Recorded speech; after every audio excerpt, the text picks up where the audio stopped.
Hey San Marino, I'm your host, Gianni Camera. Welcome to Week 9 of the Titan News. Today's week is especially short, as we'll be having no interviews this week. However, don't leave yet. We have a special segment from both Owen and me. But before we get to those, let's go through some announcements. Like previously mentioned last week, the Camp Del Corazon fundraiser is happening at 5 p.m. through 9 p.m. today. The Coronation Dance is also happening this weekend, starting tomorrow from 7 p.m. to 10 p.m. The PSAT is finally happening this Tuesday on the 22nd from 7:30 a.m. to 11 a.m., so be prepared to maybe get some studying done to stay ready for it. Homecoming Spirit Week is starting next week on the 21st. Check the ASB post on Instagram for more information regarding what to do and more dates. And in case you didn't know previously, San Marino has been named #1 school for CASP grades, as well as being a National Blue Ribbon school. Way to go, Titans. Now that the announcements are out of the way, let's give a warm welcome to our director, Owen Pierre, for his fall recap. Hello. Yes, I know it's been a while since I've been here. As it turns out, being a director is a lot of work. All of that doesn't matter now, though, because today I'm going to be talking about everything somewhat interesting or important that has happened in fall so far. So, of course, I'll talk a bit about railroad stuff, but also celebrity news, media stuff, and other random things. So, let's not waste any more time and get right into it. First up, of course, tensions in the world are pretty high right now. Now, I get that tensions are always high, but all I'm saying is that if you're under the age of 26 in the next couple of years, you know. Anyway, another crazy sequence of events has been all the concurrent hurricanes that have been hitting us, especially Florida. And yet, despite all the hurricanes, being that it's 2024, it wasn't hard to scroll and find someone filming some crazy video in a hurricane. On a more positive note, it wouldn't be one of my segments if I didn't talk about movies and TV shows. So let's get into that. Starting with movies, releases have been a bit dry, but we still had our fair share of massive successes and massive disappointments. We had The Wild Robot, which a lot of people seem to like, Transformers 1, which was a surprise hit, and most recently, Pharrell Williams' Lego biopic, Piece by Piece, which I highly recommend you guys go watch.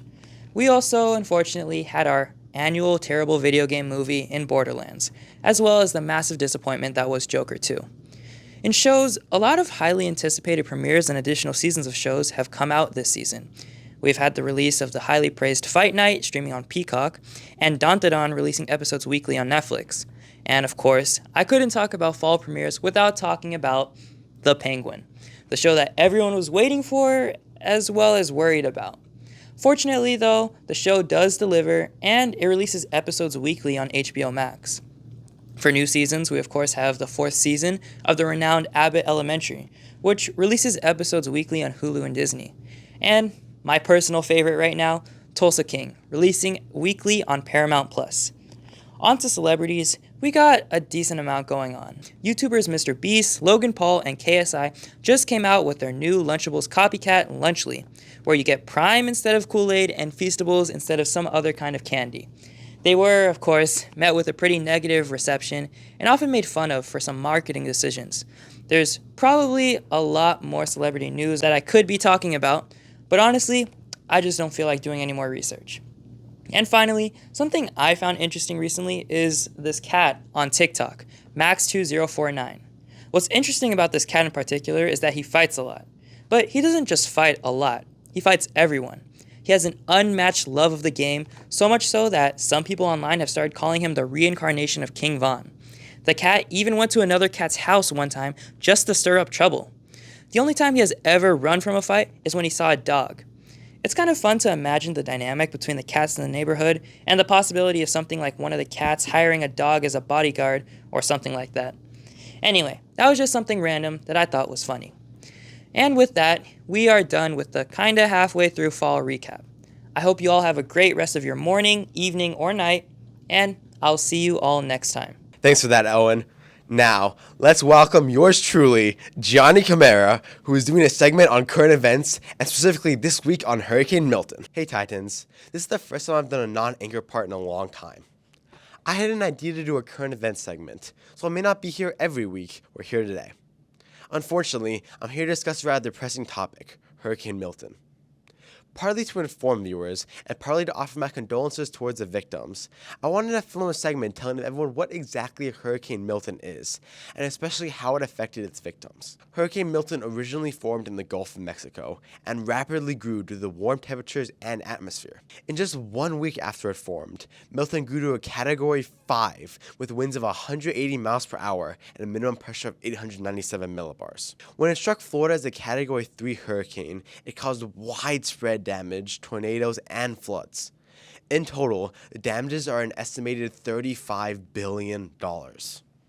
However, with every natural disaster, hope arises. FEMA, or the Federal Emergency Management Agency, has been actively working with the state, offering individual assistance as well as necessities such as food and water.